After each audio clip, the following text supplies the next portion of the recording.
Welcome to the Weekly Juice Podcast, where we discuss all things real estate, personal finance, investing, entrepreneurship, and the many ways to achieve financial independence.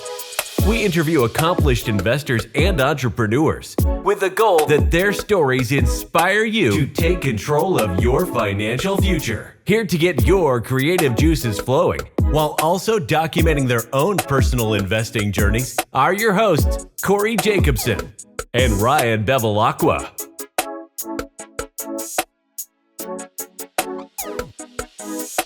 Welcome back to the Weekly Juice. As always, it's your boys Ryan and Corey here with another episode. Today we actually had one of my favorite episodes to date. Well, just one of the best conversations. We interviewed Mike Ayala. He is a real estate investor, entrepreneur, business owner. He started out as a plumber and then scaled up to a construction company and basically has done a lot of different things in working for himself. Yeah, he's a true entrepreneur. And it's funny that you mentioned you started out as a plumber. He started a construction company after being a plumber when he was 24 years old and scaled it up to they did $1 billion in revenue. And he had it for 10 years. He sold it in 2014. But the trials, tribulations, the stories, the messaging, the just the know-how that Mike had that he was able to share with his listeners, you could tell that this guy's been through it all, through the ringer, and come out on the other side and is just a family man. He has a mastermind community that helps, something that we've never heard of before, that helps couples basically not just grow their business, but grow their marriage or their relationship and help their family grow. And towards the end of the show, he talks about what he thinks is one of the most important things in today's society. And it's the broken home. And he's trying to fix that. And I learned so much in the last hour, 15 minutes that I didn't expect to learn, because we knew about Mike from the investing side, from he had, he grew scaled to 45 units very quickly, mobile home parks. Now he owns basically a capital group where he raises money for syndications. But all of that was kind of on the side compared to just his mindset and what he taught us, basically being an entrepreneur and just all the shit he had to go through.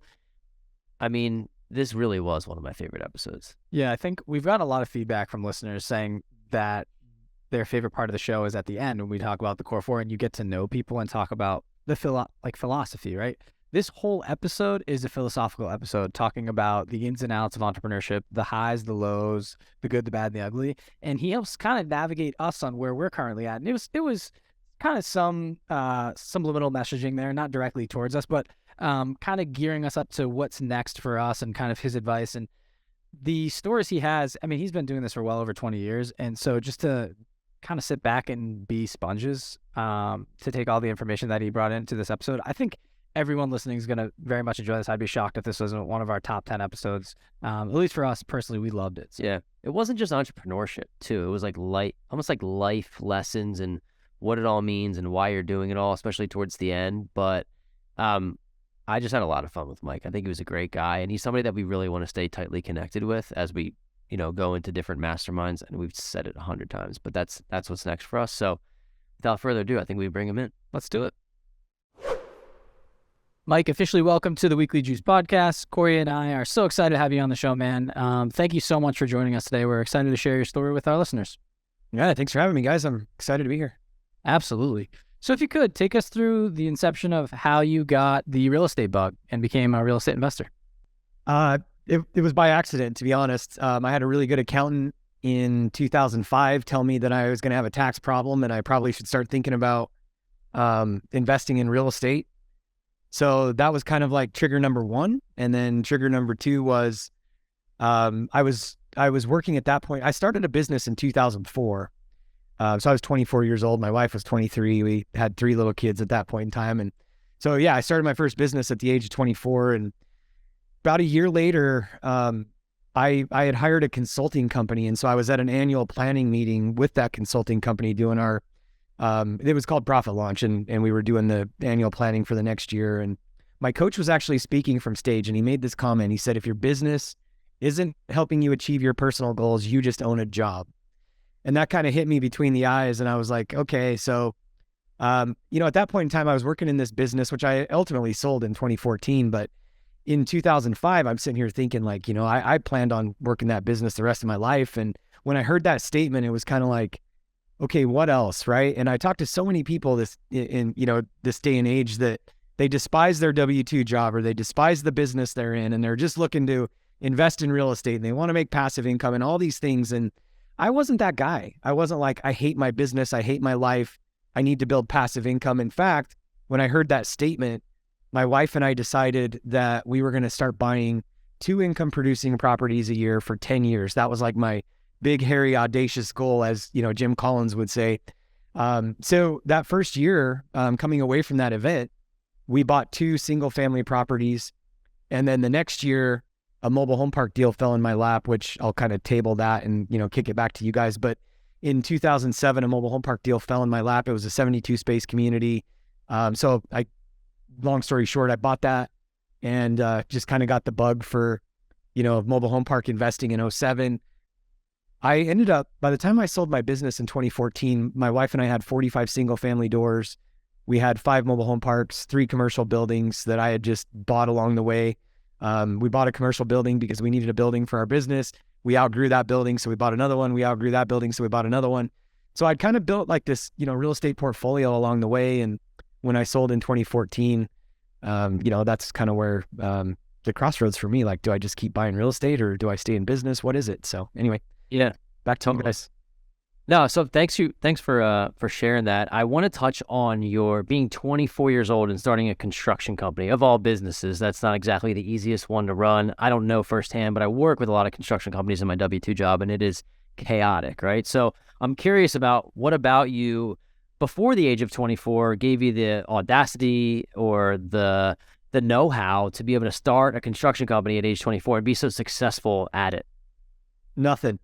And I've talked to, we discussed a little bit off camera, I've spent a lot of time speaking to the Emerge and the Ascend group. And I'm really passionate about helping, younger people, and not necessarily younger in age, even younger in experience in business, find their pathway. And I was not the guy that, was qualified. I didn't go to business school. I didn't know anything about accounting, marketing, sales. In fact, when I started that company, it wasn't a construction company. It was a plumbing and heating company. And my only qualification for starting that company was I was a plumber in the field. And I had some leadership experience. I was always a hard worker. I grew up with nothing, like literally. And my wife and I had a vision and a dream for a bigger life. And so that's the only thing that really qualified me whatsoever to start a business. I was a plumber and I had a bigger vision. And so I don't advise this. But the one thing that really propelled me into starting that business, I was working out of town. I was a wage slave for somebody else. I'm working 100+ hours a week, literally running the plumbing crew on a construction project. And I'm like missing, my wife's pregnant with our 3rd child. I have 2 little boys at home. This was not the life that we had signed up for. And so me and a partner decided to just leave and start a business. And it wasn't because I wanted like my freedom. I think there's so much conversation today around, leaving your W-2 job and leaving the place that you work because you want this freedom and we want an easy life. That was not my story. I said to myself, my wife and I had a conversation, if I'm going to be working 100+ hours a week, I might as well do it for myself. So I wasn't the guy that was like, oh my God, I'm going to start this company so I have my freedom and all this passive income and I'm going to travel the world and live in Dubai and on beaches. And, that wasn't me. I started this because I was a wage slave to someone else. And I just wanted to own my time. Even if I'm going to work 100 hours a week, I want to do it for myself on my own terms. And so that was the idea that started it for me.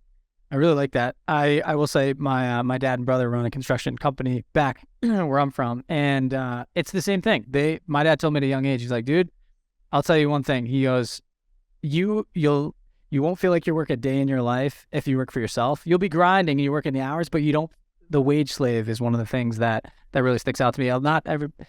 Not someone that we've had on the show has explained it as well as you have. A lot of people, I think, to your point, really do talk about the freedom and wanting to escape the rat race and just live on the beaches and do nothing. But it's funny when you have the capability to retire early, you more often don't because you're just excited. You can make it and create, whether it's businesses or ideas and bring them together in partnerships. It's kind of like, why would I stop, right? That's more of the fun. And there's something to be proud of about that. And there's a purpose behind it, which I really like.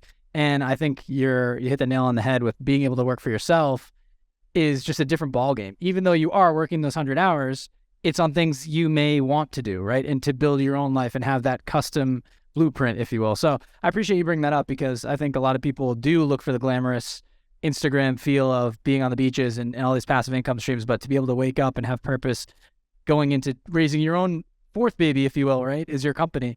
So I think it's a good point. Yeah, and I'll add to that. Like, I think we're doing a disservice to young entrepreneurs and young business owners when we, make it sound like it's easy. We're only talking about the wins. And you know what? I want to motivate the crap out of your audience, because life is good, but also life is hard, and business is hard, and investing is hard. And if you don't go into this like with the level of commitment, if you go into it with that mindset that like, this is easy, and you know what, I'm never going to work a day in my life because I love what I do, and blah, blah, blah. Like, when things get hard, you're going to tuck your tail and you're going to run. And the people that succeed, when I talk to successful business owners, successful investors, and I'm surrounded by them on a daily basis intentionally, every single one of them is at war every single day. There's legal battles, there's employee battles, there's, battles in the economy, there's battles with your bankers. It doesn't get easier. We just get better. And I think, again, we do a big disservice if we don't set the next generation of leaders, entrepreneurs, investors, business owners up for reality, because it's not that easy. You just got to get stronger, and you just got to keep your head down, and you got to keep working, but it ain't easy. Yeah, I have one thought on this. And so I've hit this impasse recently. And I don't know if it's I because think this is the first I'm hearing about this, so hopefully it's... we've probably been feeling it. But so the impasse is, everyone wants to outsource their business, right? And they're like, hey, I need to free up my time, so I'm going to go pay someone to do something. We've hired a lot of different people, whether it's someone to build a website, someone to help out with social media, someone to do X, Y, Z. And I've often found, or recently found, that I do it better than they do it because I put more TLC into it. And it's like, no one's coming to save you. And basically, you can't pay your problems away is what I'm trying to get at. And I found myself getting frustrated because I'm like, oh, can't I just pay someone to do this and figure it out for me? Why is this taking so long? And it really just comes down to buckling up and doing it, and studying, putting the hours in, and the repetition over time. Because I think you said it doesn't get easier, you get better. And I found that like I don't have time for the BS anymore. Like, people, if you can't do it for me, you got to get out of my way, and I got to do it myself. And it's frustrating. Don't get me wrong, but I know that you can pull me outside of the business now and throw me in 3 others, and I'll have a lot of value to bring because I know how to do all this shit. Whereas not going on Fiverr and hiring this all, it's like, learn how to do it yourself, and you'll be that much better in the future. A lot of people will complain about time and say, hey, I can't do that. It's going to hit you at some point. It'll catch up to you. You have to be able to be boots on the ground at some point. And there is ways to hire out and things to make life a little bit more efficient. But to your point of just kind of going to war every day, I feel that, man. And it doesn't stop. We have so many different businesses going on, and like creating content, running numbers, managing people, partners, like relationships. And then your personal life too, right? You have to go home and actually, the good things in life are at home too, that you want them to be. So there's a lot there. And I think it's not talked about enough on our show and other shows, where it's not all glitz and glam. And there are so many things you have to do continuously on a daily basis to keep your business up and running, and then also pave a new path forward and find new business opportunities. So it never stops. I appreciate you bringing it up, because I don't think we got too in depth on that in any other episodes. Yeah, and I want to ask Mike, actually, if you have, to go off of that, maybe I want to talk about how you scaled your portfolio. We're going to talk about your real estate investment company as well. But before we do, to go off of what Rye's saying, do you have any advice for young aspiring entrepreneurs that can alleviate some of what Rye is feeling, and we're both feeling? We're feeling it at different levels. He's starting a family, right? I'm not at that stage yet. So there's so many like different types of pressures that are coming from different areas. And we divide and conquer very, very well in our businesses, but there's always ebbs and flows, right? So how do you compartmentalize? Maybe do you have any advice for entrepreneurs that are feeling what you're feeling at the stage that you're at, and we're also feeling at our stage? Yeah, and just keep in mind that, again, it never ends. It just compounds, right? And so the one thing that I'll say on that, there's a concept of I do it, we do it, they do it, right? So I don't know if you've ever heard that before, but the natural progression is always I do it, which is what Ryan's talking about. I'm going to jump in there and figure it out. and then we do it, meaning I've already done this. I know how to do it. I understand it. So now we're going to bring somebody in and we're going to do it together. And then there's the they do it. So eventually, if we take our time and we do it properly, then we move to they do it, where Ryan gets to pull himself out of the mix. Here's the problem with you guys and me. I don't know you that well, but I'm a visionary. I'm a business owner. And what we tend to do is try to jump from I do it to they do it, where, we're just hiring experts. And I'll tell you one other thing that's a problem where we're disadvantaged as young entrepreneurs today. We live in this gig economy where everybody's an expert at everything, right? We're getting hit left and right, where, you know what your number one challenge as a business owner is right now is trying to figure out who's full of shit and who's real. Because that is so on point, man. I'm telling you, because it looks sexy online. Like, you could have the biggest loser look amazing. And I mean, loser is just, he or she does not know what they're doing, but they advertise that they're perfect at it. And we've gotten caught a couple times, and not in like a big way, but just certain things are like, dude, now I have to redo it. It sucks. And so, great point. It's hard navigating, man. It really is. Yeah. And so I think the principle is timeless and true. I do it, we do it, they do it. But we have to be careful as entrepreneurs and business owners to not skip the I do it and move to the we do it. There was a Harvard business study that I got my hands on, 12 years ago. And I think this is still true today, even though, AI and the knowledge and information that we have. It takes the average person in the average job 8 months to really figure out what they're doing. And most people nowadays don't even want to stay in a job for 8 months. It's really challenging. And by the way, I'm optimistic when it comes to the future in the business world and this generation. I'm not a hater on this generation. I love the up and coming generation. I love AI. I love technology. I love the way things are speeding up. But just anytime I've gotten a black eye in business, it's nobody else's fault but mine. When I skip the principles in business, and that's one of them, I do it, we do it, they do it. As a visionary, I want to hire somebody, and the first day or two, I'm like all in on them. I'm focused. I'm paying attention. I'm trying to get them settled in. And then it's like we throw them to the wolves. We want them to go figure it out because I hired you to do a job and you're the expert and you're supposed to do it. Well, by the way, if you're hiring experts, and this is the last part that I'll say about this, I used to think that I hired A players. And then I realized that those were like D players. And then I went through another season of time where I thought I was hiring A players, and I realized that they're C players. And then I go through a season where I think I'm hiring A players and they're actually B players. And I think I'm actually in a season 20 years later of entrepreneurship where I'm actually ready to hire A players. And here's the challenge. Not because you can afford them, Mike, at this stage. You just nailed it. Yeah. An A player is actually going to cost you. This is the problem when we're scrappy and we're young entrepreneurs. Like, an A player is going to cost us $250,000, $300,000, $500,000 plus equity. We're not ready to hire A players. But see, we think that we're hiring A players early on. And what we have to realize is until you get to the point where you're a seasoned enough entrepreneur, leader, you have enough capital to attract actual, even B players, which is fine, even C players, which is fine, then you're just going to deal with what you're dealing with. And there's nothing wrong with that, but you just have to recognize it for what it is. You cannot hire, some outsourced person or, somebody that, is making $45,000 a year and expect them to have some skill set to be able to run some, portion of your business. It's just not going to do it. And so we have to be real about who we are. One of my favorite books ever is John Maxwell's The 21 Laws of Leadership. And I read it 18 years ago.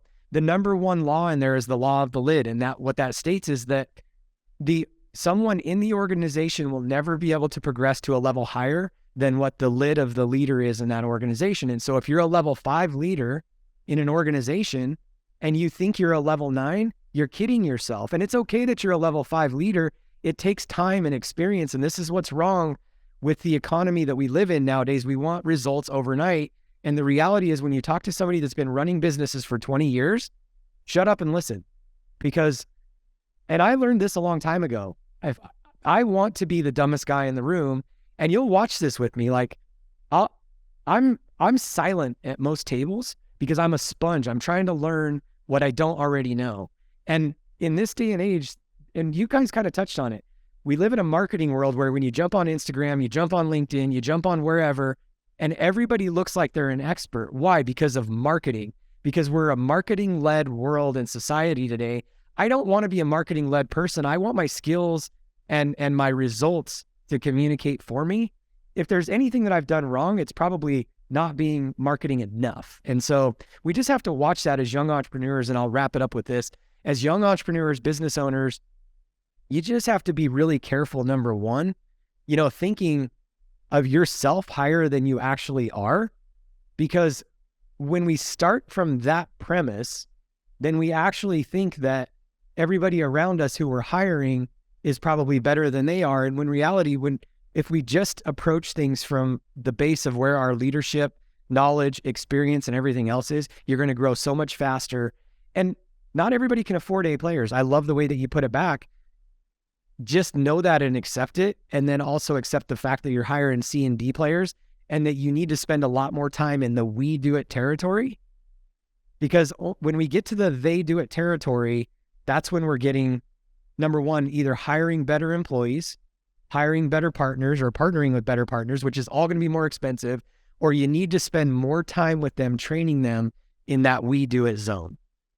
So this is brilliant advice, and it kind of framed it for us exactly what's happening to us right now. The problem with our business, and there's problems in every business. I love what we do. I think we're gaining more traction, becoming more successful, but I'm really bad at the we do it. I think what happens is Ryan and I are actually both visionaries, but I think he's playing more of an integrator because he's better at it than I am, but he's actually not an integrator either. So it's like, or maybe you have more of a skill set than I do, or I'm just less willing to dive in on that and I'm not good at it. So it's very interesting, and you're kind of walking us through that right now, and the we do it is key. We're with some of the hospitality business aspect, we have to be more in the we do it, because I think that'll propel people to rise up to the occasion in the future when maybe they don't know how to approach it. Currently, we're assuming they do because they've been in the business longer than us, but that doesn't necessarily mean that they're going to be more successful at it. So very, very good point. And I could talk about this all day. I want to actually move to scaling your real estate portfolio. And now I know that you do a lot of syndications and everything. So can you just walk us through the scaling of your portfolio, like how you did it, maybe what strategies you used? It sounds like you went from a couple properties to like 72 units if you consider all of the mobile home parks. But like what do you attribute that growth to? Well, like I said, I'll just narrow it down to two things. Number one, vision. And number two, just I have a really high risk tolerance. There's not a whole lot that scares me. And I often say this, guys, like it's impossible to steer a parked car. So many people are coming from a place of like, ideas, and we're buying all these courses and we're listening to the gurus and we're consuming content. One of my favorite scriptures is in 2 Timothy 5, and it talks about how people are always, learning, but never coming to the full knowledge of the truth. And I see that today. Like so many people are like, learn, and they just never move forward. I have made more mistakes than I care to even admit, because I'm not scared to make mistakes. We just need to mitigate the amount of mistakes that we make and make sure that we're not getting too far over our skis. But to come back to your question, my wife and I set that goal of 2 income producing properties a year for 10 years. One of my mentors, Dan Sullivan, always says the eyes only see and the ears only hear what the brain is looking for. You got to set it in your brain. You have to know. Part of the problem in this day and age is we're too distracted. We're chasing too much. My goal was simple: 2 income producing properties a year for 10 years. I told my brain what I wanted, and my brain went to work on it. And so many people will say, just like Napoleon Hill says, when one desires a thing will present itself. The universe will align with you. Like God, people will bring you what you need, but you got to get it set first in your brain. And then you have to start telling people about it. You have to tell your realtors. So we got those 2 deals done in the first year. This 72 space mobile home park deal literally came out of nowhere. We're working in this mobile home park community as a plumbing and heating company. And the manager comes to us and says, hey, look, the owner is in financial trouble. She lived in Vegas. She was an investor. She had a portfolio going south. and she was going to sell it. The manager said, "Are you guys interested in it?" I said, "Sure." That wasn't my goal. Like, I didn't have a goal to buy a 72 space mobile home park. I had a goal to buy 2 income producing properties a year for 10 years, but I'm curious and I'm not scared. And so I said, "Well, what's the deal look like?"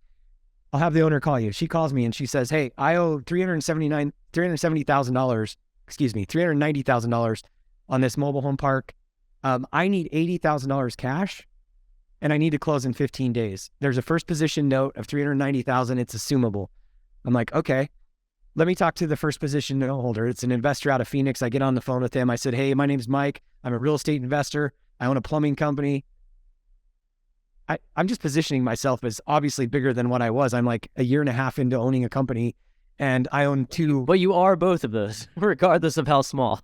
Marketing. So I didn't say I'm like a horrible marketer. So I'm telling this guy, and so he's asking more questions about me, and he says, "Yeah, I'll let you assume the note, no problem." So I call the lady back up. "Yeah, sounds good. You need $80,000 cash?" "Yeah, you need to close in 15 days. I'm like scared shitless, guys. So I go see a mentor of mine, and there's a key in any conversation we're ever going to have. I'm taking big risks in life, but I have spent at least $600,000 on mentors, coaches, programs. I'm always in at least 2 masterminds. I travel. I'm always just learning. So I call up a mentor of mine. This is 2006. I borrowed a little bit of money from him already because my business is growing. We're funding receivables. He's a real estate guy. He used to be a county assessor. He's an insurance guy. He knows his stuff. I go see him. I show him this deal, and he looks at me and he says, "Hey, you're lucky that we're friends. I would steal this deal from you." And I'm like freaking out. I'm like, "Well, I'm scared to close in 15 days. And he's like, "Look, go get a preliminary title search done. We can help you with that. Bring it back to me. As long as the preliminary is solid, this is a good enough deal. You should buy this thing." And he can tell that I'm still freaking out a little bit. He's like, "What's wrong?" I'm like, "I don't have $80,000 for the down payment." He said, "Look, I'll loan you the money for the down payment in second position. This is a good enough deal. If anything goes wrong, I'll just take out the first position loan. I'll let you out of the deal and I'll take over the community. Like, go get this thing done." I'm like, guys, I can't go wrong with this. And so many people will constantly say, "Luck, Mike was lucky. Mike was lucky. No, Mike takes risks. Mike is curious. Mike's asking questions. Mike's surrounded by mentors. Mike is not scared to ask for loans. What's the worst that anybody can do? Say no? Like, I'll just keep knocking down the door till I can get a deal done. And if I can't get the deal done, what's the worst case scenario? You lose a deal? This has been my, guys, we could end the podcast right there, because if people would just go do that, that's been my level of success all the way through. Mentorship's key. I think that was the one underlying theme that kind of was woven throughout the last couple of minutes. And we've set this up a bunch of times, but so many times, like too many times where, and it's just like, "Hey dude, just finally sack up and pay the money to go into a couple of masterminds." We talk to each other all the time, and we talk too much, to be honest, because then we just can get into vortexes of, "Hey, this is amazing," or "This is horrible." And we need someone from the outside, right, to guide us that has done and seen more success than us in certain fields, right? So that's just a point I want to make on partnerships. You can kind of go in a hamster wheel on a lot of things, obviously get excited about certain things, but bring yourself down on other things. Whereas people that have done this before you can raise you to their level and say, "Hey, give you the stop sign. This is not a good deal. Move on. Take the emotion out of it. Just don't do it." So we have mentors that we have not sought out, right? They have just kind of naturally come over time. And I think that's what we've been using for the last X amount of deals, right? The last 3 years. But I think we're at a point where we both agree we need to get into the bigger pool and swim with a little bit bigger fish. And our podcast has opened those doors, right? But it's getting to that next level. It's like, okay, you met the guys, but how can you get in the room with them and develop the relationship, and then, build that level of trust where you're after the same thing or similar things, and you want to, it naturally will come to a point where people lift you to their level, you're bringing value. It kind of is reciprocal, right? So I guess my question for you would be, first steps. What were your first steps to paying for mentorship or coaching? Because we're at the point where we understand we need to push the dollars into that, not the natural way. It's like, how do you vet the right people and then know where to put your dollars?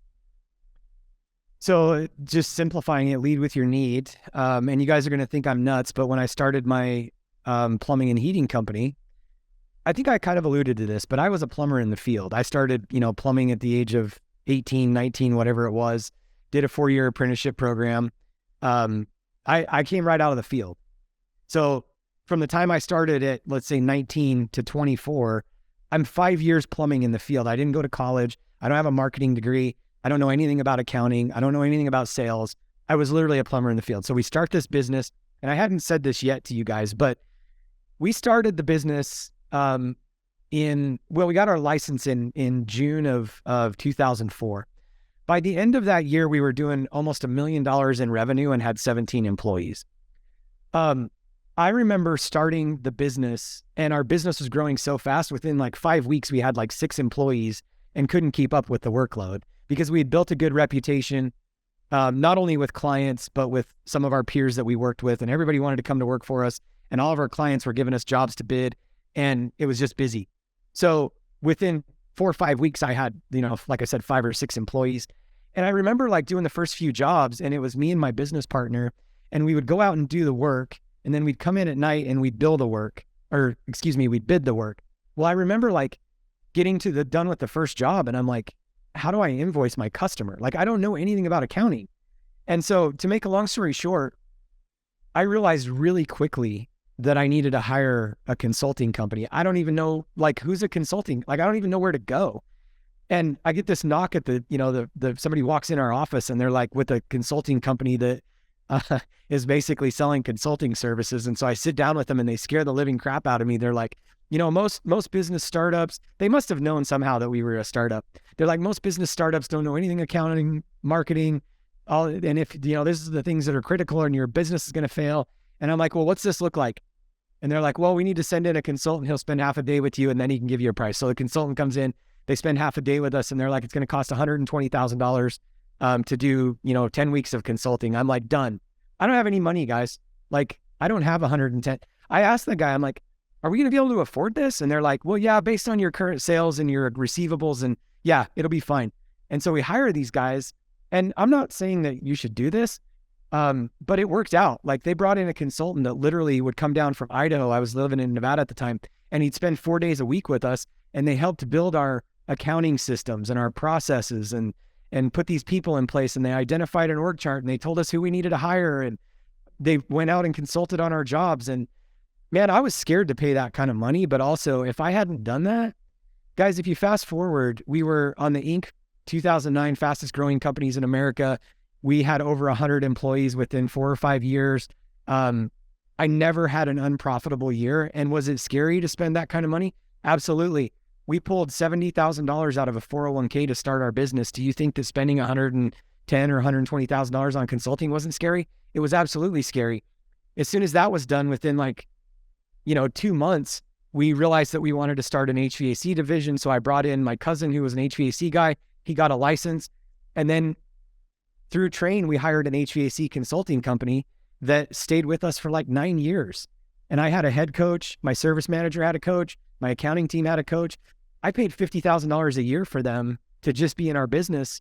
And that was just for the main coaching platform. That wasn't like sending my dispatchers to dispatch training. That wasn't me going to Profit Launch. That if I hadn't gone to Profit Launch, that cost me $20,000 a year plus travel, plus going to Seattle and all the above, I would have never gotten into real estate potentially, because it was at that Profit Launch meeting that my coach said, if your business isn't helping you achieve your personal goals, you just own a job. So, man, it's scary to invest in consulting and coaching. Let me sum this up, and then I'll throw it back to you.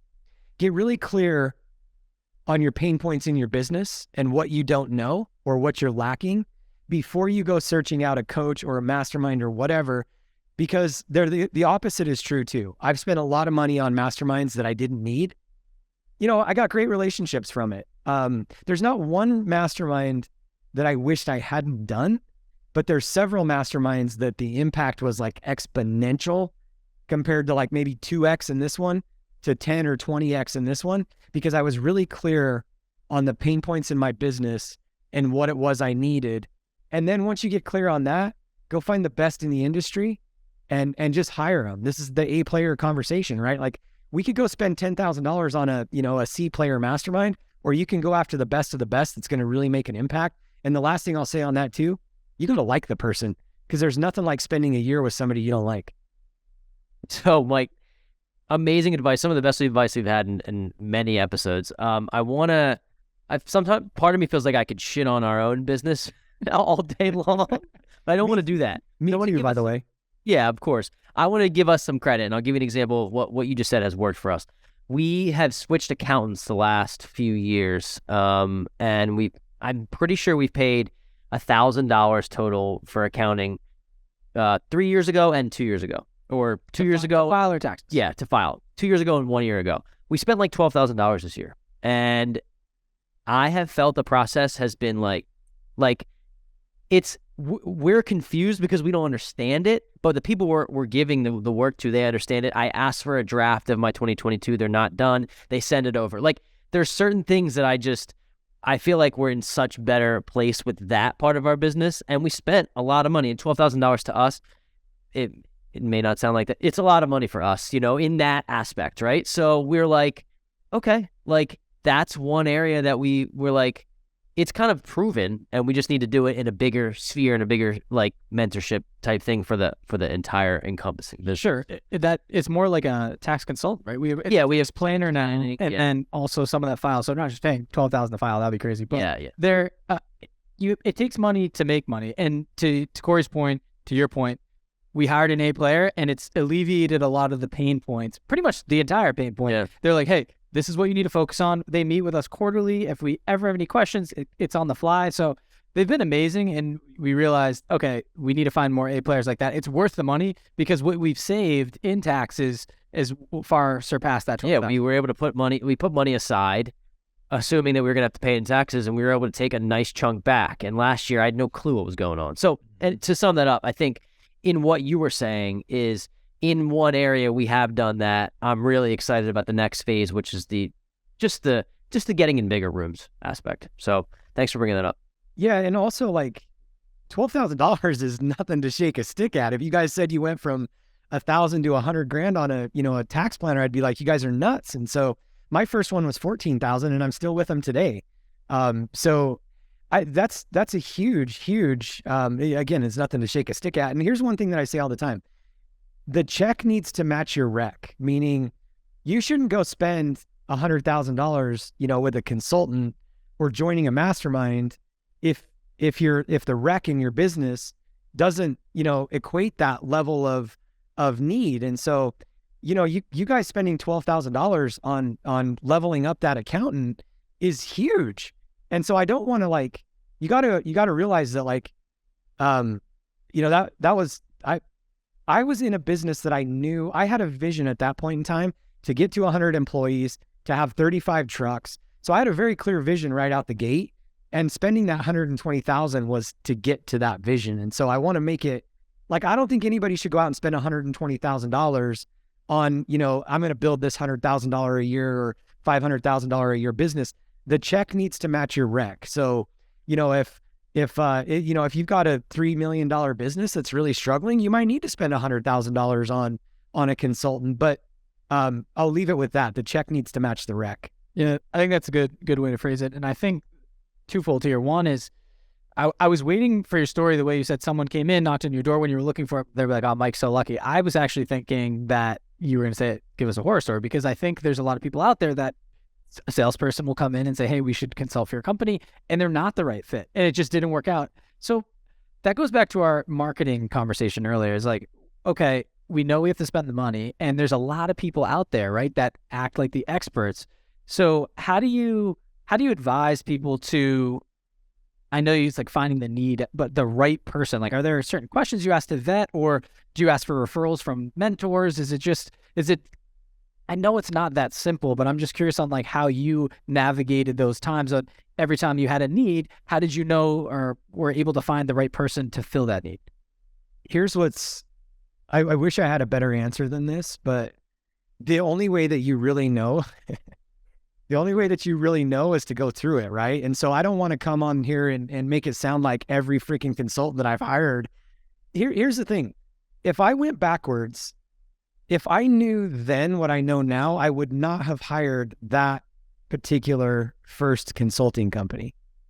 But I was so young and hungry that I latched on to the guy that they actually brought in to consult was pretty he was a pretty great like business consultant, but he knew nothing about really running businesses. But I was so young and hungry that I learned, I think, and I'm not trying to toot my own horn here, but I think that I took what that guy brought in, and I was so like on the verge of like redlining that I implemented probably, 90% of what he taught me, where I think a lot of people might have, ignored half of what he said because they thought he was an idiot.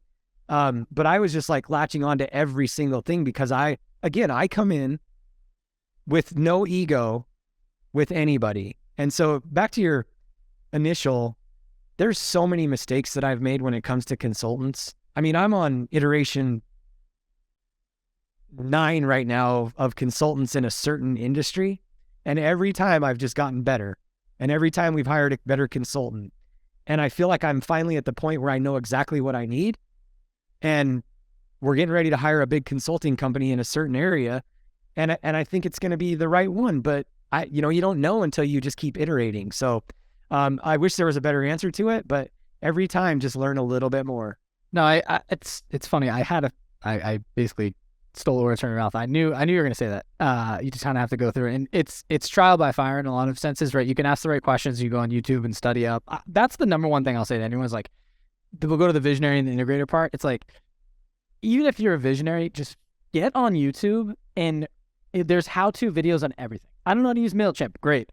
I don't know how to write newsletters. Great. I don't know how to buy a property. Great. It's all on there. And you go by the views. What's the most popular? Some are marketing and kind of BS, but it's not just watching the video. It's writing down notes and then immediately, like next day or that day, go take action on it. Because a lot of people stop at I'm going to save all these videos. I'm going to watch them. I'm going to listen to them in the car, and they don't write anything down. And then they have this knowledge for a little bit, but then it's fleeting. It goes away and they don't take action. I've kind of changed my mindset to be like, okay, if I'm going to spend the 30 minutes to watch this video, I'm going to have at least 3 points out of here. I'm going to go try it.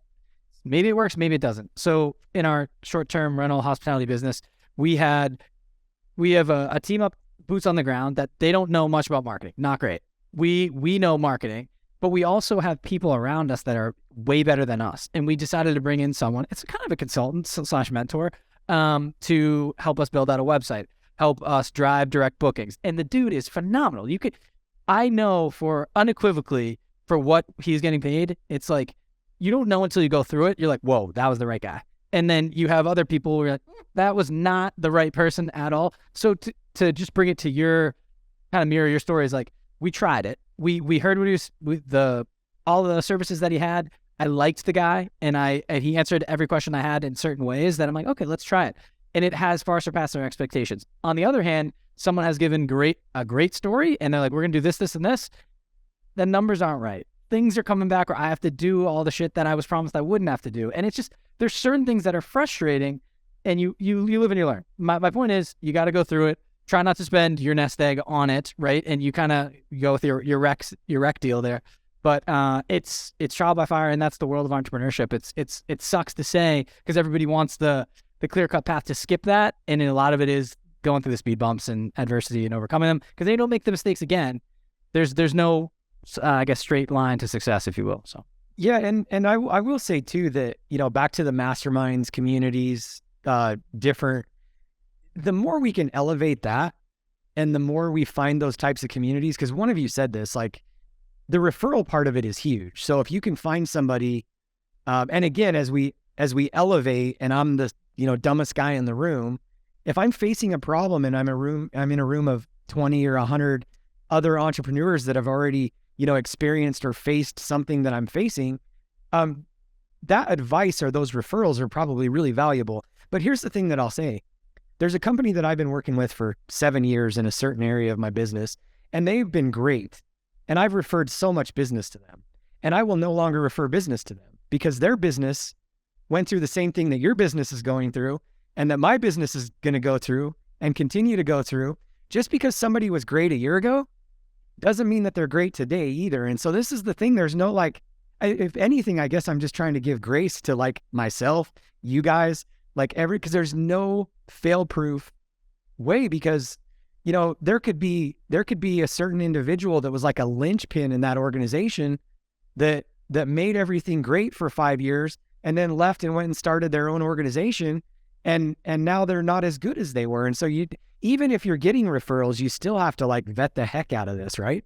Yeah. Totally. People are in different stages of their lives, right? Like you could have a young, hungry person before they reach 30 and they have no kids or anything, right? And they're laser focused.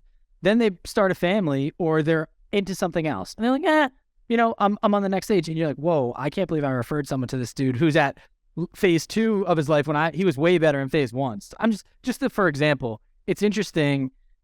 People don't think about that. They just go to people for the name strictly. And I think that's false. They should be. That's why there's so many variables to it though. And correct me if I'm wrong, Mike, but I feel like what we're kind of saying in a way is that one of the best attributes that you can create for yourself is if you can become bulletproof and be able to manage stress yourself, then you can kind of get through all these moments when they come. And that really what is creating really good entrepreneurs, because there's so many variables to say whether or not something's going to work out when you hire it. The only thing that you can do is learn, network, grow, and then be able to handle all the shit that flies your way. And if you can do that, I feel like you can manage these uncertain times, or you can manage the great times, and don't get too high. Would you agree with that assessment of like, a lot of it's got to come down to who's running the show? Yeah, you nailed it, man. We live in a day and age where we're trying to make everything easier. And I'm telling you, it's not easy. And, you guys look like fit guys. I mean, you don't build muscle without resistance. Like there's pain, there's suffering. Like it's awful. Yeah, but it's a good pain. But it's like amazing. Dude, it's funny you said that. I'm just going to jump in here, keep the thought. We both were having the worst day, dude, this morning. Starting off, it just hit after hit. Check landing, going to some random Timbuktu. Dude. Pictures not looking, just like a shit that we're like, dude, this was supposed to be done the right way and it wasn't. We both were like, dude, we got to hit the gym. Just don't talk to me. Give me an hour and a half. I could run 10 miles today. I'm so pissed off. Clear our head. And now we're talking to you. So to your point of like, I want to bring up the gym because I think that's also the stress reliever that Corey and you need to lead a healthy life to be able to get through entrepreneurship. You can't be grumpy all the time or it's going to translate to your business. You need the endorphins flowing. There's certain things that your mental, like between the eyes, that translates throughout and permeates throughout your business. So I want to bring that up while I thought of it. I didn't mean to cut you off. No, and it's great because in business, we all want to flex the easy button. Like we're looking for the path of least resistance. There's no strength, there's no character, there's no fortitude, there's none of that in the path of least resistance. And I'm telling you, we're coming into a time where you're going to see who's been, putting in the reps when it comes to business, because that's the muscle we've got to build. It's the emotional intelligence. It's the financial intelligence. Yes, we need to be physically healthy, but we need to be emotionally intelligent. And as much as I wish that there was like some kind of steroid or something that we could take for this, there's no steroid for building a better entrepreneur, building bigger entrepreneur muscles. It takes getting your ass handed to you over and over and over. And he who can bounce back the fastest. This is the crazy part. Like even, a lot of the reasons, like, breathing techniques and recentering ourselves and meditation and you guys taking a pause and going to the gym. These are all things that are good for us. Like we need these as entrepreneurs because it's really easy for us to get into those red line zones. Listen, there's been a couple times where I almost lost my business. I almost lost my family, all kinds of crazy stuff. And the reality is all of those things that were created for us are good, but we've gotten soft over into this, I'm just going to work 2 hours a day and everything's going to be easy. And man, good luck. I mean, most people, I don't know very many people that are really successful that have that type of lifestyle. And man, without resistance, without pain, without suffering, you don't get stronger.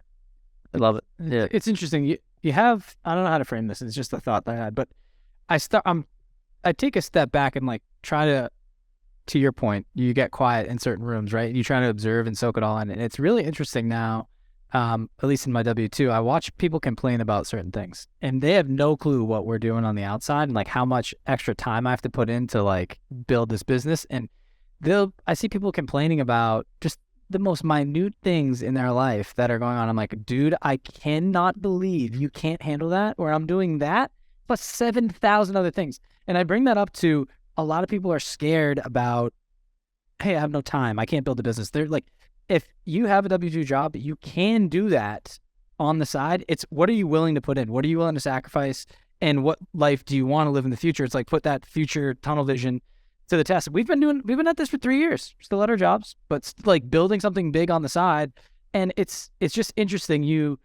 There's no steroid you can take, to your point, to just get you through it. You have to grind it, and you're going to look back years down the line and be like, oh my God, I can't believe I was doing 2, 3, 4, 5 things at once. Now I just have my one big baby to go after. So it's just an interesting thought that we're all going through. This has been one of my favorite conversations because we're talking about all the different layers of entrepreneurship that I don't think are talked about often enough. No, and I actually want to bring something up. That was a great point, Ryan. I want to bring something up to Mike that I think you might appreciate is all the fuck-ups and mistakes that I've made in the past, because I have a similar mentality to you. I'm just not really afraid to make them. I laugh about today, and in that moment, it was the biggest thing that I could possibly endure. And I remember them. I'm like, I was freaking out about this, and now I laugh about it. So if you can keep that mentality and get in bigger rooms where people are making bigger mistakes, then the mistakes that you're making now that feel like the end of the world will inevitably not feel like that once you've leveled up. And because you talked about the economy and everyone's freaking out about this, that, and the third. And my thought is like, continue to take risks and have more reserves. And like, what else are you going to do? Like, I can't control the market. I'm not going to what you don't want to do is like crumble up and freeze and not take advantage of what's going to happen in the next 3 to 5 years. So I don't know if you have any thoughts there. I know we just threw a lot at you, but I feel like it's really important to mention that that fear can kind of reduce action. Yeah. Well, I think it's human nature at the end of the day. Like, and by the way, I don't think that we can compare or rank problems. And when it's human nature to be negative, to be fearful. It's in our caveman brain. And at the end of the day, I love what you said. I mean, until you really work through this level problem, it's just like a video game. Like you're leveling up. The hero at the end of the next level it's just bigger. But so I actually put a podcast out about this a few weeks back. Like, we live in a generation that's looking for the hacks. We're looking for the cheat codes in the video game, up, down, left, right. But the reality is, like, the only way to be a really good video game player is to play through that whole video game. And it's no different than in life. And so I love what you guys are saying there, because really, I remember freaking out because I didn't know how I was going to get $15,000 to make payroll. And then I remember freaking out because I didn't know how I was going to get $150,000 to make payroll. And then I remember freaking out because I didn't know how I was going to get $150 million to make payroll, or whatever it is, right? Like, it just never ends, and the problems don't get smaller. We just get stronger. And if anything, like, the reason why I'm saying all of that is because we said this in the beginning, but we live in a microwave economy. Like, you can just, there's no time for dinner, just drive through McDonald's. Actually, it's even better now. You don't even have to drive through. You just jump on your app and dinner will get delivered to you. That does not happen in business. Like, business is not linear. It's not that easy. And so, if anything, the point that I want to drive home is, give grace to your audience and just realize that, like, if you're going to focus on $10 problems, you're never going to move to where you're solving $20 problems, which is the way that I heard you say it. And I've just said that for years. It's like, people are inherently, this is our caveman nature. We're going to focus on the bullshit and not the positive. Start trying to focus more on the positive. Start trying to focus on what you can control, not what you can't control. And no matter what, at the end of the day, if you want to focus on, talking about other people, and this is why it's so important to get in bigger rooms, because I don't have time to talk about what people are not doing. I only have time to talk about what we are doing and how we make it a better world. I'm laughing because it's so damn true. And I've realized that the book, The Gap and the Gain, has done this very well for me. It's like, anytime I get pissed off, which is a lot recently, I'm getting aggravated on things that I probably shouldn't. As I'm trying to do a lot of things, we're trying to do a lot of things. We're trying to, send these loan documents in and get this and do that, like, whatever. It's all normal stuff. But then I realized, like, hold on a second. I'm so much further along than I was me last year or me 2 years ago. Not talking to Mike, because if I compare myself to you, I would probably just jump out the window, because I haven't gotten to that level, right? So if you compare yourself to you, which is what The Gap and the Gain talks about, and I forget the name of the guy who wrote it, but it's like, if the only comparison that you should be making is to what you previously did, not the people around you. And I know that when we join these masterminds, which we are doing. We've said it so many times. I'm like pissed at myself for saying it this many times, but I know we're going to be in rooms and be like, damn, like we're going to be the smallest person in the room. And that's okay, as long as you're comparing yourself to you. So I wanted to throw that in there because I think that's important to not freak out. Like, I don't have a $250 million business. Like, okay, like what do you have that makes you good? I love what you said there. We have to get comfortable being the smallest person in the room. And it's the last thing that we want to do. Like, if you're going to join a mastermind, you should feel inadequate. You should feel like you have imposter syndrome. You should feel all of those things, but it's not comfortable for us. And the other thing that just to compound on that, Gap in the Gain, Benjamin Hardy, he wrote that book with Dan Sullivan, who's the guy I quoted earlier. Oh, yeah. Okay. So I coached with Dan Sullivan for 2 years in Strategic Coach. I'd learned a ton from Dan when it comes to all of this. And I've met Benjamin Hardy multiple times through another mastermind. I'm telling you, like, you gotta narrow the circle. So it's not about masterminds coaching. So many people today will say, you know what? The only people that are trying to, tell you to spend money on yourself is those that are selling coaching programs. Fine. If that's the attitude that you want, then freaking keep it. You can stay in the state that you're in. Like, I don't care. But the reality is, I'll tell you, if somebody asks me, what's the top 2 things that you've done that contribute to your success? Number 1, take risks and believe in myself. Number 2, join masterminds, join coaching programs, get around people that are bigger than me.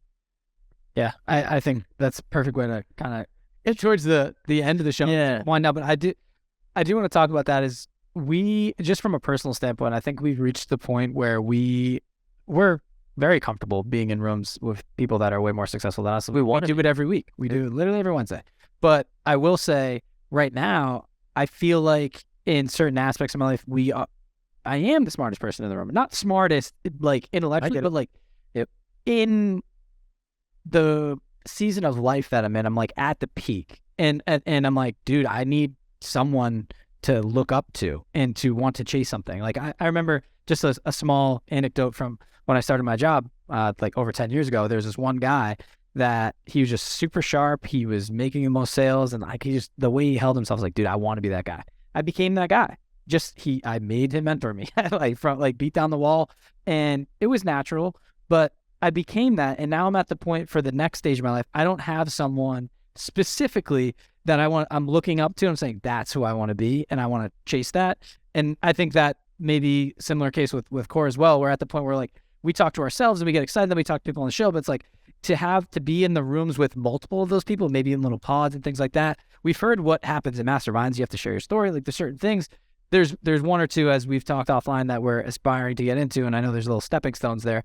But that is what we need next, because I think, to your point, it's just going to help us accelerate that scaling effect, because we're at the point where we've built so much. We're like, whoa, we got things going left, right, up, down. If we don't stop and pivot towards that, we're just going to keep doing the same hamster wheel moves that we've been doing. It's amazing stuff that's been built, but it's like we're in the weeds now. We need to figure out how to get outside the weeds and aspire to the next level. And so I think the only thing that's going to cure that is a mastermind and getting us to that next stage. So yeah, that was a lot. That's good.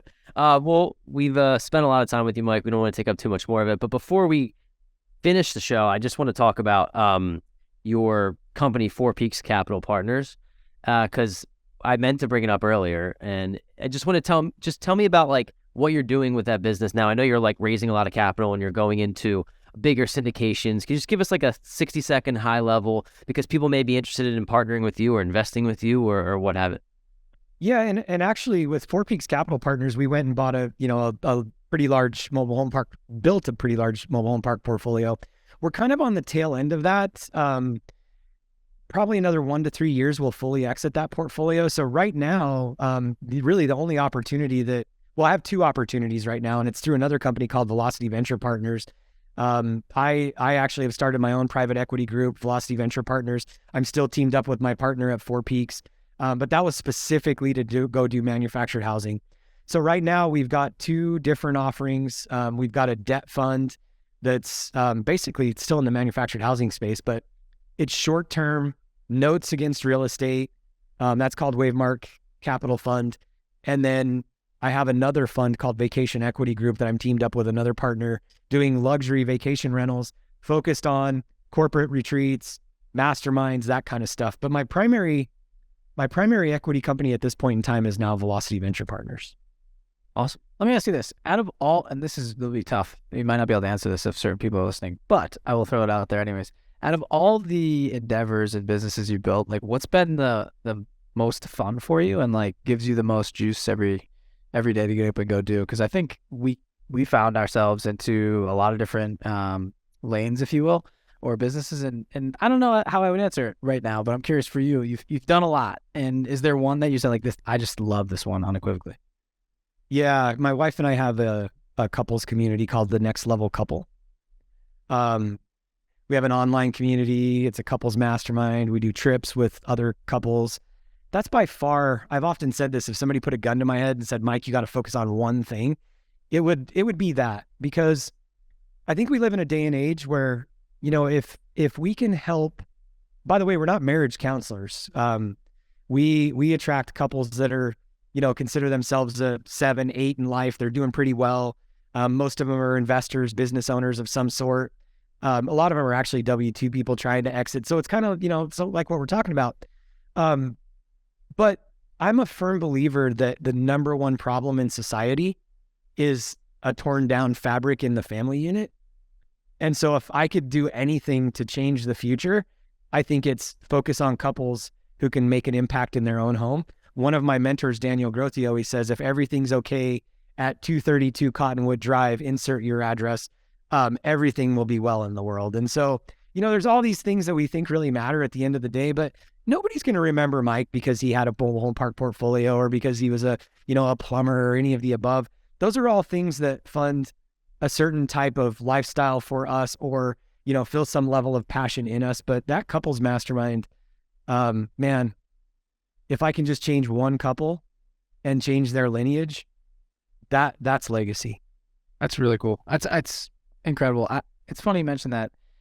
I always feel like if something's going on at home, like my whole world is off kilter. And I think a lot of people feel that way. And it's just, if that's not right, like your steadfast, like comfort is out of whack for whatever the reason might be, it throws off everything else that's going on. And you want to focus on that one thing. So I think that's a really good point to bring up. And it's cool that you mentioned that because that's, to me, the foundation of everything. Because while you're going to doing all the other stuff, it's when you're back at home or with your family and your friends, it's like that you're trying to have the freedoms to support and provide them and do chasing that excitement, right? We're all just trying to fulfill a purpose, passion, and chase excitement and have a fun life, right? Like while we're here. Other than that, like what, raise a family, obviously. And there's purpose and excitement in that as well. So it's just interesting. My girlfriend kind of put me in check.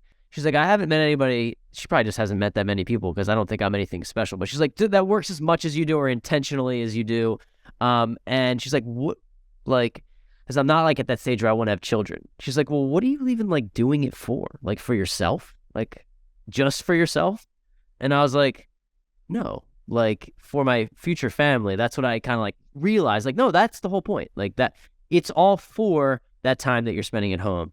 The trips that you go on with your kids, the raising the family, the stuff that I know nothing about right now, but it's funny. It's like, why even, like, do you want to just be the lonely person that's super wealthy? Like, there's no, the community, that's what it's all about. So one of our core 4 questions, which I'm not even going to ask anymore, is what do you want your legacy to be? And you told us right there. It's like a very unique and powerful thing that nobody's ever talked about on the podcast before. So I wanted to bring that up.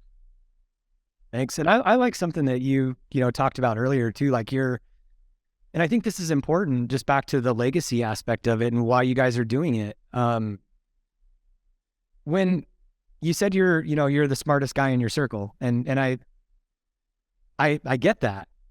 And I think most of the time, we are going to be, and this is why I think we need those masterminds and stuff, because those are areas that we can go out and get filled up. And I've said this so many times, like, as we teach, we learn. And so in your daily, circle, you might go 90 days where you are like, and I want to be careful how the way we like. I don't want to say smartest person in the world. Like, dude, trust me, I'm not that smart. But yeah, it's that phrase, if you will, is like you have. I can't phrase. It's when you become an entrepreneur and you feel like you're seasoned and you've seen a lot, as opposed to like what are the small problems that happen within the ecosystem of your own W-2 job. I think that's what you're talking about. It's like I had to deal with this. I had to deal with that. I'm getting bulldozed in this other thing. I think smart is like, you don't know the quadratic formula. I don't even know what that is. But I'm saying like that's not the smart, you know? Yeah, and I think that, you know, I want to just acknowledge that, because as we teach, we learn. And, you know, we go out to these masterminds or, you know, conferences or whatever, we fill up our cup, and then we come back in our 90-day sprints or whatever it is. And you're going to live most of your life in that realm. Like leading businesses, you are the one that all of your employees are looking to, by the way, you set the tone, you set the emotional tone, you set the stress level. If you're stressed, they're stressed. If you're happy, they're happy. And it doesn't, again, it just doesn't get easier. And I just wanted to acknowledge that, because I think the important thing with that is to know that like that is where we live our life as entrepreneurs, business owners, investors. We just need to go out and get filled up. And so I think you're in the right place. Just, you know, for you guys, for everybody listening, for me, I went through a period of time when I moved to Austin, you know, a year and a half, 2 years ago, where, and I know we got to wrap up here, but I was literally taking a piss like 4 months ago, and it's 3:00 in the afternoon. I'm in my bathroom and I walk out and my wife's like, "What's wrong?" And I'm like, "You know what? I just realized I haven't had any fun today. In fact, I haven't had any fun this week." And I like kind of looked back at my year, and I'd had my head so down that, you know, focused on business and doing stuff, that I live in freaking Austin. There's so many Go Abundance guys here. There's so many friends. There's so many amazing people that I've met. And I just wasn't intentionally going out. And so I just did one thing. I said, I'm going to go to lunch, breakfast, coffee, something once a week to just disrupt the flow, right? And we just have to be cognizant of that. Yes, we need to go out on our 90-day sprints, go be part of a mastermind, whatever. But we also need to take care of ourselves. We need to get around people on a weekly basis that inspire us, because your job as a platoon leader is to inspire that platoon to run face forward into freaking like guns blaring at you. And that's scary. And I think we don't realize how much we get our butts kicked during those times. So anyway. Yeah, it's very well said. I think those are two things we're lacking for certain. It's like, it is filling up our cups pretty much on E. And like, weekly, we get it filled up talking to guys like you. Yes. We're fortunate, I will say, to be able to every single week have someone that is better than us in a lot of aspects, or more seasoned, I should say, that gives us an inspiring story. We've networked and just gets us juiced up for the rest of the week to be like, okay, what can we take a little piece from this person, implement it in our machine, if you will, but to be into the next level of that, and to, like I said, in the mastermind, to have multiple of those, and then I don't know how often they meet. I think that will just raise the bar even higher. And I think I'm just trying to say this out loud over and over and over until we just freaking do it. Well, it's more so like taking the connection that we've created, Mike, and like taking it to, what value can we bring to Mike so that we could continue to stay connected, right? Like I know how difficult it was to set up a conversation with you. Like this is valuable time for us, and we respect it. So it's like very like we have all these conversations with all these amazing people, and then it's like, well, how do you continue to provide value to them so that they want to have you in their circle or just a part of it? So that's on us to figure out, but it's very it's very interesting conversation. And I do want to wind down the show because we've been talking for like an hour and 15 minutes, but we're going to skip the normal core four. The last question of the show is the last drop. And it's one of my favorite questions. It's knowing what you know now, Mike. I don't know how old you are, but you don't look like you're 18. If you could go back to your 18-year-old self, what advice would you give him, and why? As much time as you're going to spend with family and friends and travel and fun, do more. Because, when I look back at like my kids are 22, 21, 19. One of them works with me, is listening right now. I don't look back and like, I didn't spend enough time with them. And I spent a lot of time with them. We traveled the world. They've seen the world.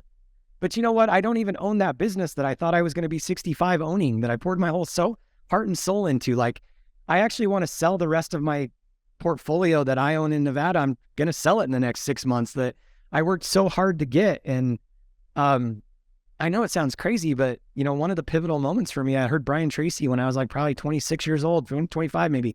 He said, I talked to a bunch of people on their deathbed, and I've never heard anybody say, I wish I wouldn't have spent that much time with my family. And so if I could talk to my 18-year-old self, I'd say, listen, bud, you're going to be really, successful more than you could even think or imagine.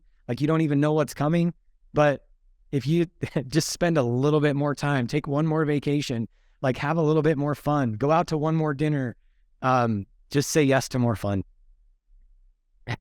We need I'm literally like tearing up. Like it's true, man. It really is true. I'm leaving, going on vacation for the next week. I need it so desperately. A bunch of my friends are like in that stage where they're getting married and they're doing bachelor parties. A lot of my friends say no, and I'm like, I'll never say no to a bachelor party because it's like dudes are horrible at planning shit. Horrible. So my time to hang out with my friends is like, I'm just gonna say yes to all this stuff. Go out to dinner, see my parents. I think about my parents like that.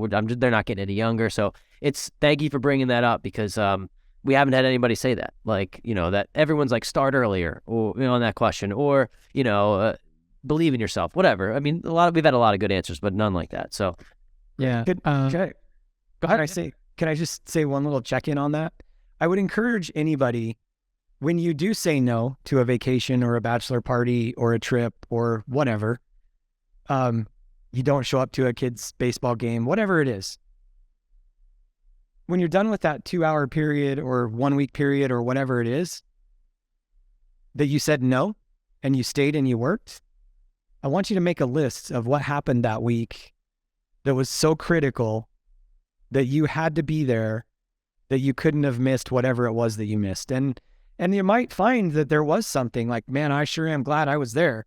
Because if I'd been at my buddy's bachelor party, I couldn't have stopped for 15 minutes and fixed that problem. You might find that. But that's helped me that's helped me really take inventory when I do say no to something. And you might find that you should have said no and you're glad that you did, but you might also find, you know what, I'm really not that important. Yeah, I really like that. There's, I think we all get in our own heads of like, I don't want to disrupt my flow, right? You get in and you're like, oh, if I just do this, this will happen, or I'll just be this much further along. And to your point, some of those are menial tasks that don't matter and they're just part of the everyday running the business. So really important that you brought that up. I think overall, Mike, I just want to say this is one of my favorite recordings to date. We've talked about a number of things just philosophically and in the interweavings of entrepreneurship that we have not chatted about before. So thank you so much for joining us, sharing your story, and then also just dropping bomb after bomb. I think we got a little free mentorship today, which was amazing. So we thank you for your time. We really appreciate it. I know the listeners are going to be very excited listening to this episode, driving in their car to wherever they're going. So thanks again for joining us. It was a pleasure having you on. Yeah, thanks for having me, guys. It's been an honor.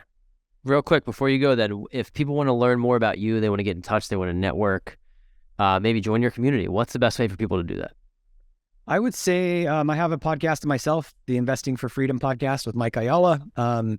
We put out 5 episodes a week currently. Outside of that, Instagram at the Mike Ayala. Those are probably the 2 best places. Love it. Thanks so much, Mike. Yeah, thank you guys. Thanks for tuning in this week to the Weekly Juice Podcast. If you liked what you heard, please leave us a 5-star review on Apple Podcasts, subscribe, and share with friends. The more ratings we get, the more ears we'll get on our show, and in turn, we'll be able to provide you with more high-quality guests. You can also find us on Instagram at Weekly Juice Pod, where we post daily tips and tricks and document our own journey towards financial freedom. Make sure to tune in every Wednesday to get your weekly juice.